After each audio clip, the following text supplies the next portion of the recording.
Hi everybody, I am happy to be back in a kitchen hangout with all of you guys. I've missed all of this, even though it became a little too much for me to do it 5 days a week. I'm really happy to be back and making one of my favorite things, which is grilled steak tacos. And the reason that I've chosen it isn't just for the recipe, but for all the things that I can teach you along the way. We're going to make a salsa that we haven't made before. I couldn't believe that I hadn't done it with you guys, but this is going to be a really classic Chipotle salsa, and we're going to do pan roasted tomatillos in this. The cool thing about this particular recipe is that it's really very accessible. It is 3 ingredients basically, and then we'll add a little salt to it. I'm going to do the pan roasting of tomatillos like I've done with you before, cutting them across the equator and then putting them here in the pan that's heated over about a medium heat, I would say. I like to do it in a non-stick pan because I'm a little bit on the environmentalist side, and the other way to do that would be to do it in a regular skillet, but put a piece of foil down so that you don't char these tomatillos directly against that and find you having to scrub. With a non-stick pan, it comes right off, so that's why I have a 12-inch non-stick pan for things just like this. For those of you that do the toaster oven roast on the tomatillos, it takes twice as long as this. I'm just doing this version because it goes super fast. Okay, so we got that working. I threw a bunch of garlic cloves. These are sort of smallish garlic cloves, so they'll be done in the same amount of time as the roasting of the tomatillos. And those garlic cloves still have their papery husks on them, which kind of protects them from the heat of the pan. It looks like I've got every pan that I own hot here, and that's not to try to dissuade you from making this. I just want to go through a whole bunch of different things, and so I just have everything heated to different temperatures and all that sort of thing. Okay, so now let's go over here, and I'm going to start my steak tacos have grilled onions in them, so I'm going to slice some onions here. I'll just do 3 slices across so that we got the rings of the onion. I'm going to lay them out here, use a little bit of olive oil spray. I still haven't gotten a different sprayer here. This one somebody left here in this kitchen, and so I'm just using it until it's used up. But a little bit of oil on them, and then I'm going to lay them onto this grill pan to grill them until they are soft.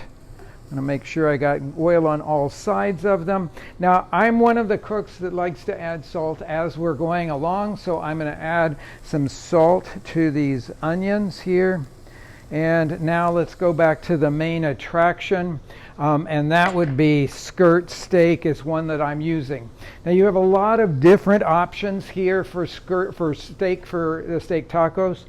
So if you go into a Mexican grocery, and I really encourage you to go into a Mexican grocery to buy things, they have usually real butchers there, and most of the grocery stores these days, they have people that work in the meat department, but all they're doing is taking pre-cut meat that's already shrink wrapped and putting it out. Maybe you go to a butcher shop, and I would encourage you to do that so that we can support the craft of butchering. But most of the Mexican butchers are actually cutting everything up from whole.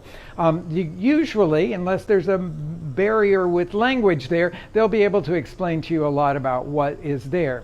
So they will have bistec. Okay, B-I-S-T-E-C, beefsteak, and it will be thin cut meat, and it is usually from the sirloin part of the animal. Okay, so that would be, I don't know, I always think of everything in terms of anatomical things that you would in a human being. So that would be like your quadricep, okay? So it starts at the back and kind of like where your hamstrings are and kind of comes around. And so that would be the part that mostly is cut for making anything that is in Mexico called beefsteak. And that's just thin, quick cooking meat. It's usually not the most tender. You could use that. In the American grocery stores, you'll oftentimes see something that's called sandwich steak, or breakfast steak. And that could be very similar. You don't always know where it's cut from, but it could be very similar to what you see as called carne de bistec in a Mexican grocery store.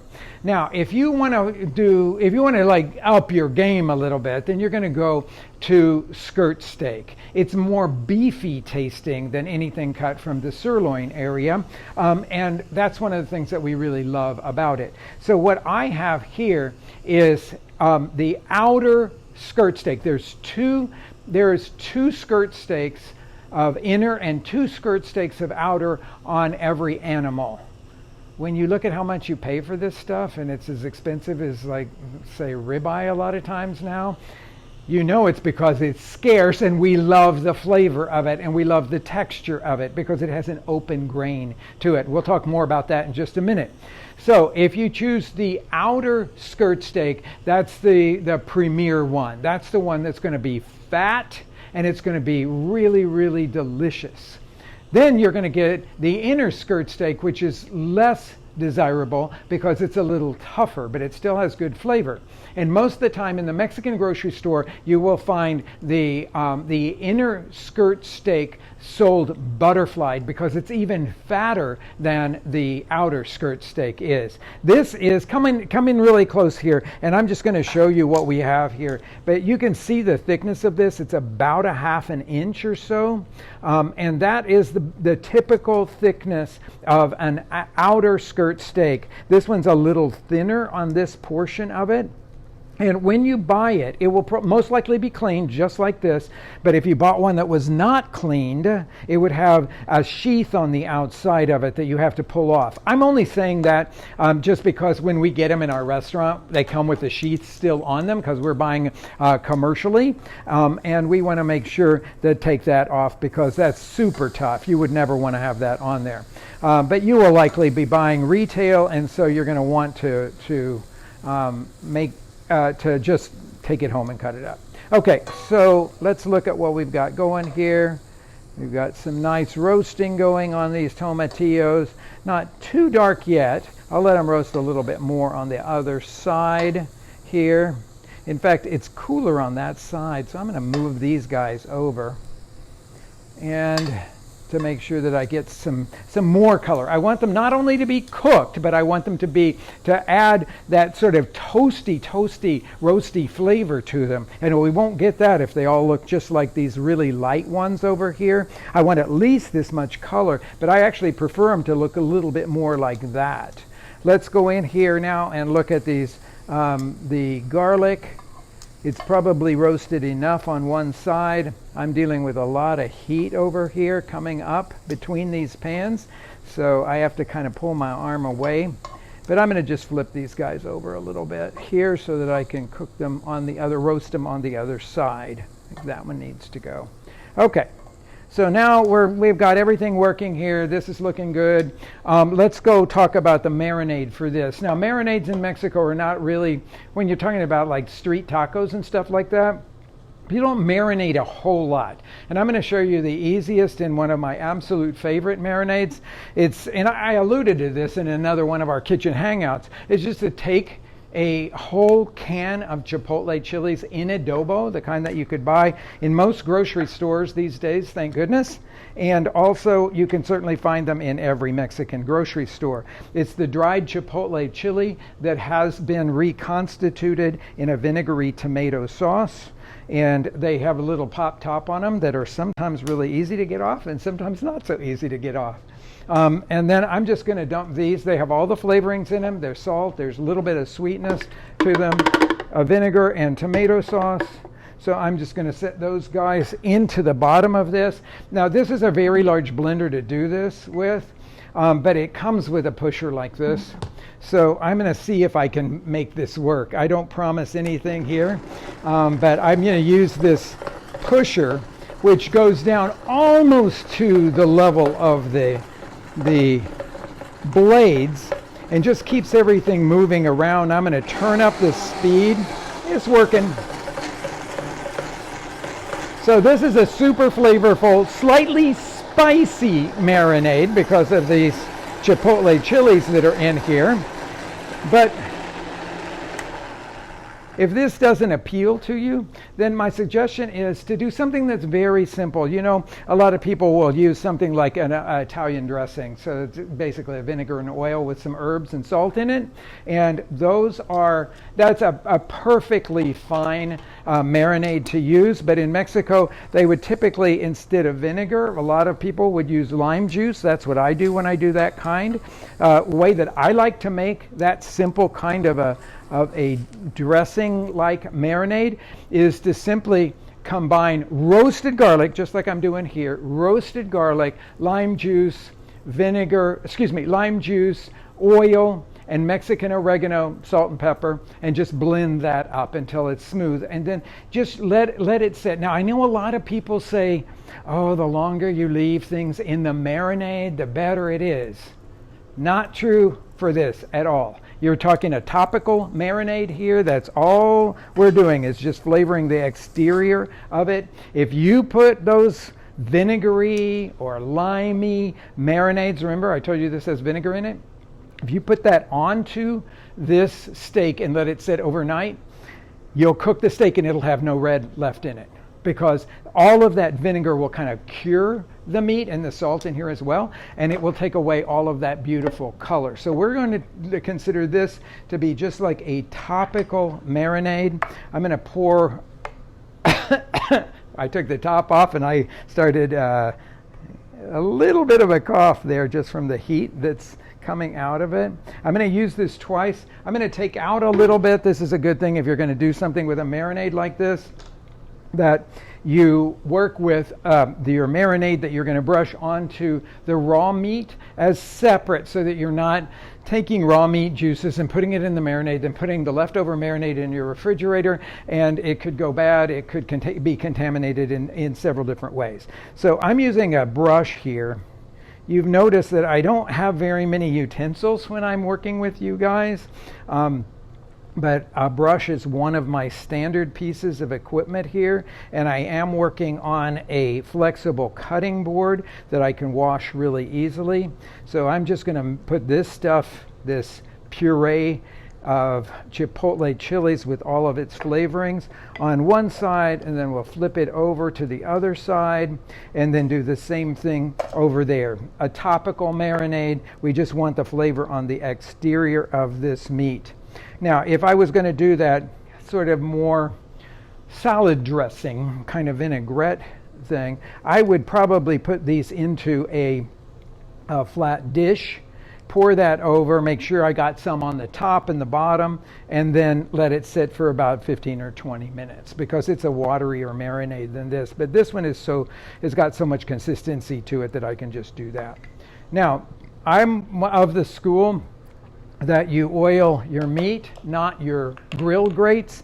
I'm a huge fan of cast iron. So like in my grill at home, obviously I don't have a grill in this room today, but in my grill at home, I have cast iron grill grates. I don't like the little chrome ones that come with a lot of grills, because I don't think you can get enough sear on them. They don't heat up as much. So I really like to work with cast iron, and I want cast iron that has been very well seasoned. We've talked a lot about seasoning here. I'm just getting these nice and oily now on all sides. I'll put a little bit more of the oil on the other side now. Okay, like that. I've about used this guy up, and then I'm going to have to get a real sprayer for up here. And then I'm just going to lay these guys onto the grill. Now, you want to make sure that if you are grilling, let me see where this go best, I think over there.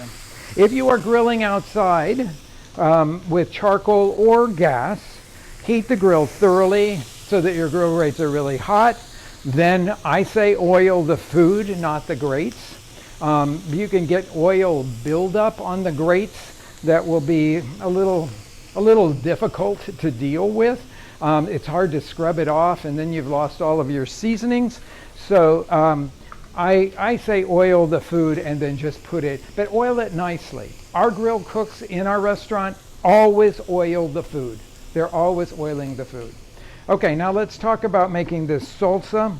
Here, And we are going to use some of the, this is filling the air now with a fair amount of that capsaicin, the hot part of the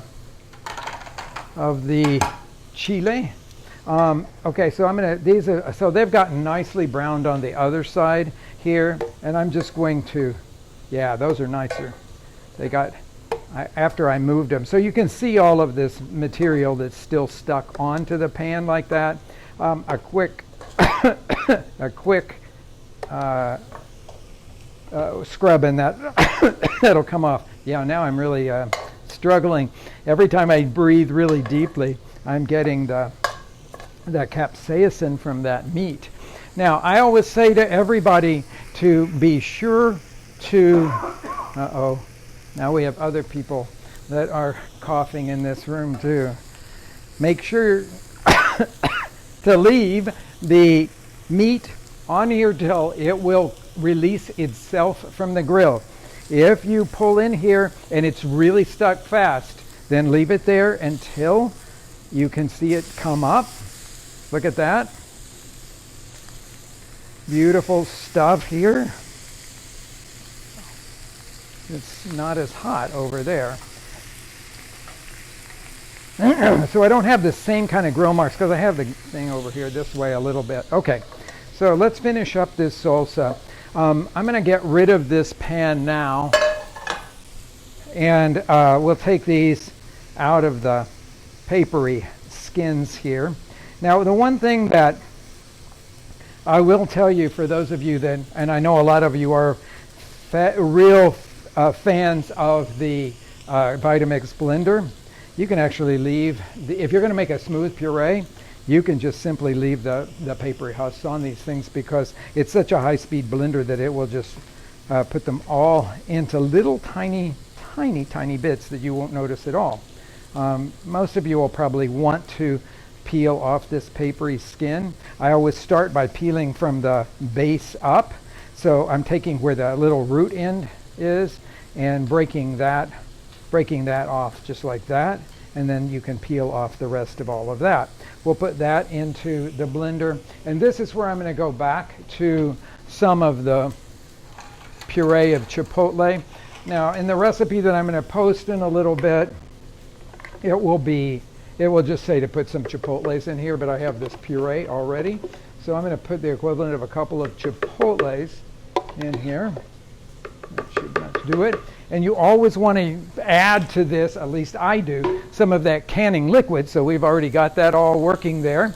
Okay, so let's just put this on and puree it now and see where we are texture-wise. I think it's going to be good.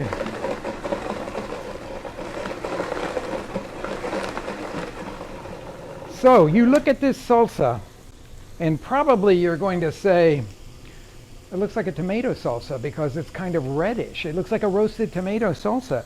Well, when you eat salsa in Mexico, the red ones, as well as the green ones, almost always start with tomatillos because everybody wants the salsa to be really bright. And tomatillos have a lot more brightness than, they're almost done, than tomatoes do. I'm going to flip them once again here. There's that guy over there. See if I can get a little bit more sear on this one and move this one over here to kind of coast. This is the cooler part of the pan, so I'm going to let it coast to its final doneness. We'll talk a lot about the temperature that you cook the skirt steak to, because skirt steak is one of those things that is not great rare, a little bit like flank steak. Rare flank steak isn't my favorite thing, but medium flank steak is really great. I don't like it to go any further, but with skirt steak, if you like well done meat, this should be your main attraction because you can cook this all the way to well and it's still really juicy, not dry. And because of the texture of this, what I referred to earlier as kind of an open texture, you can have just an amazing, amazing experience. Okay, so that's not quite pureed enough. I thought it was, but I'm just going to go ahead and put this back on for just a second, and we'll We'll get it blended. Okay, that should do it. Yeah, that looks good. Okay, so I'm going to grab a little dish here to pour this out into so that you can see what it looks like, because I think that's really a beautiful thing. This, without a doubt, is one of my absolute favorite salsas. You can keep this in your refrigerator for a week or so. You can probably push it almost to 2 weeks, and it's going to be a really good shape. Now, we're not going to add anything fresh to that because that's the way I like this salsa to be. Let's pull these guys off here while we talk. Yeah, that's good. While we talk about the tortillas and so forth, because I wanted to throw. Oh, that's good. That's doing really nicely. I got a little bit more char on it, and that's what I was looking for. I wanted to do something with you that we had talked about, but and I know a lot of you have put in the comments that you would like to learn how to make this. So I'm going to just show you really quickly how you could make sopes, okay? We're going to make this into a taco filling, obviously, but I'm going to show you really quickly how you can make sopes as well. So I have a regular tortilla press, and I know we've been through all of this when I did that crazy Facebook Live down in the restaurant, I think in the first week of all of the Facebook Lives that we were doing. So I've gone through the use of the tortilla press, but I'm going to just flatten a sort of walnut-shaped piece between it, but I'm not going to press it very hard at all. I just want it to be about that big. In fact, I'm going to start again because I want it to be a little smaller than that. The nice thing about masa is it can be re-rolled really quickly. It has no gluten in it, so gluten is the stuff that would make a bread dough stretchy. But I'm just going to give this a very light tap. Now, that's what I'm looking for. Okay, so this would be called like a gordita. It's a fat little tortilla. And so I'm going to unmold it the way that I showed you before, but this is going to be easier to work with. And I'm going to lay it onto the griddle over here while I do a second one.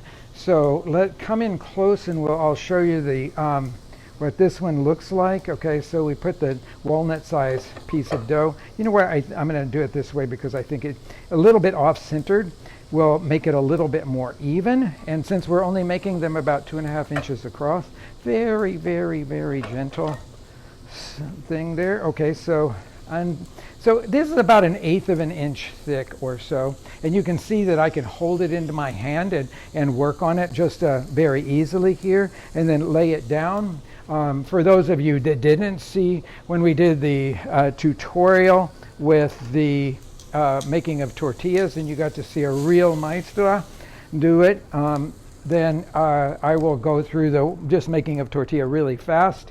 But you start with your nugget of masa, you press it, but you don't press it too hard. But in this case, we want it to go all the way out to about 5 inches. This press is a little uneven, so I flip it around 180 degrees, give it a little press like that to even it out.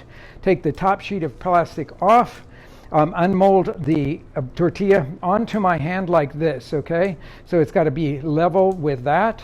And then I'm going to lay it down here. I'm going to lay it onto the griddle using the sweeping motion, and that is the most important thing that I can teach you. It's not this, you'll get it, it'll be completely wavy if you do it that way, but this one you do just laying it out like that so that it's what I call a sweeping, like you're going to sweep across the griddle with the back of your hand. It takes a lot of practice. My masa, by the way, is so soft that if I hold it in my hand like this, like it is almost like sticking to my fingers, okay? If you can work with your masa, see how it's sticking to my fingers? If you can work with your masa easily, it's going to make dry, very uninteresting tortillas. Okay, let's look here at this. Well, the first one to be ready is the tortilla. So this is the way it's always done in Mexico. You won't probably, if you haven't done it before, feel comfortable doing this. But after about 30 or 45 seconds, it will release itself from the griddle. I just cleaned this griddle, and obviously I didn't do a very good job of cleaning that griddle there, because you can see that I have a little bits of char on there, so forgive me for that part of it. Flip it onto a little hotter section of the griddle, which is over here, and then after a few seconds I will flip that again. So the second flip is when we want to see it. I don't know, this is my first tortilla here, but we want to see it start to balloon. So it's about 30 to 45 seconds depending on the heat of your griddle, and it's a much hotter griddle than you usually would think it would be. Let's see if I can get any puffing going on here. This is a little tickling. You can come in close and see. Everything is wrong about this. It's got some of the char from my griddle on it, but you can see it's starting to puff up. It didn't puff completely up like a pita bread, but it's puffed enough to give it a lighter texture. And then that's all the time that it would need on the griddle. You always stack tortillas one on the other so that they will finish the cooking from the heat that is just residual in them from the griddle. So you always let them stack. They're delicious right from the griddle, but I think they're actually better if you stack them and let them sit for a few minutes. Okay, so that's going to go over there. Luckily, I brought tortillas already made. Let's talk about sopes here. You saw me do all that stuff by flipping with my hands, because that's what I've learned from living in Mexico for so long. But let's talk about sopes here. So these sopes have just come off. This is hot work, so you have to get kind of ready for it. But you're going to take the uncooked masa that's in the center, and you're going to just come in real close, and you can see this. You're going to press it into a little wall around the outside like that. Okay, so that's one sope done. Here's the other one. And like I said, you could let them cool off for just a minute, but don't let it go any longer than that, or you won't be able to do this step. It has to still be hot and pliable. Okay, so there's that. And then we are going to, this pan is on a kind of medium heat here. I brought a little bit of our cooking oil from the restaurant up here to go on the bottom of this pan. I'm just kind of, it should be like just a heavy coating. And you lay these guys down like that, and you're going to crisp the bottoms of them.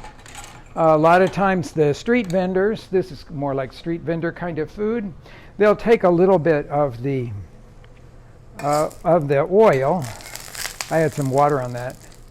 That's all you're hearing there. And just take a little of that oil to go down inside of this. These are some of my favorite things in the world. And as street food, they typically don't have a lot of toppings on them. They're really a lot about the masa. So let's come over here and talk about these, the beef. I've got a little bit of juice from the beef here on the cutting board. This is the most important thing I can teach you about this. Is you will cut it into about 3-inch, 2.5-inch lengths, something like that. See how beautiful that is? It's about medium. That's the way I like these. And then you cut across the grain. Never cut it with the grain. It'll be really cheap. So you cut across the grain like that. And then I'm going to do Tacos Mexico City style here, where I'm going to take some tortillas. I'll show you just a couple of them here. And lay them down here. These were just made by the maestra downstairs. And put the meat on here. That's okay. And the onion on top of that. The grilled onion over it. And then I'm going to spoon on some salsa. I got to get these guys off of here. Sorry. I'm going to just grab them. They're crispy now. Beautiful. They're crispy, nice and crispy on the bottom there. So we'll we'll spoon a little bit of this Chipotle salsa over the top. There you go. And then, you know me, I really love to put something fresh on top. So I'm going to grab a little bit of cilantro, just the leaves of cilantro, to sprinkle over the top of it like that.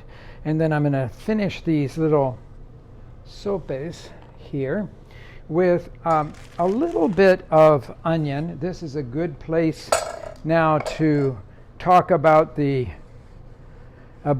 rinsing of the onion, because this will give you a really, really light and fresh flavor. If you take one slice of the onion, I'm going to cut it up so that cut it in half so that I can cut around like this. And that onion will go into the water to rinse it off. And then you take your salsa to put in the sope. And I'm going to top that.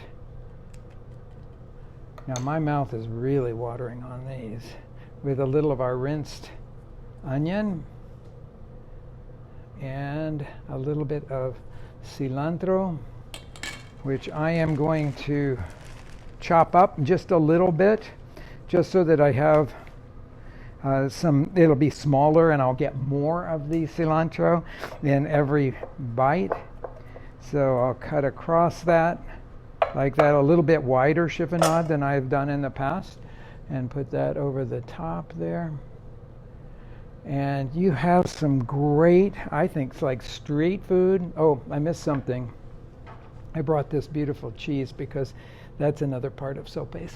This is queso fresco to put on top of these sopes.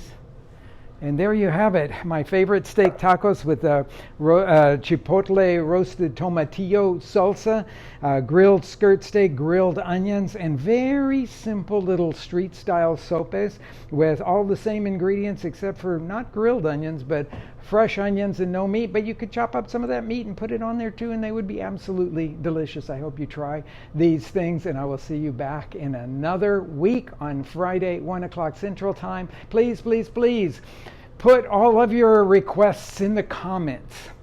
I read all the comments. I love reading the comments. I love getting to know all of you. And I really love the interaction that we can have in the comment section. So please let me know what you would like me to make next Friday, and I'll sift all through that and come up with a plan. Thank you for joining me today on this kitchen hangout, and I'll see you again next Friday.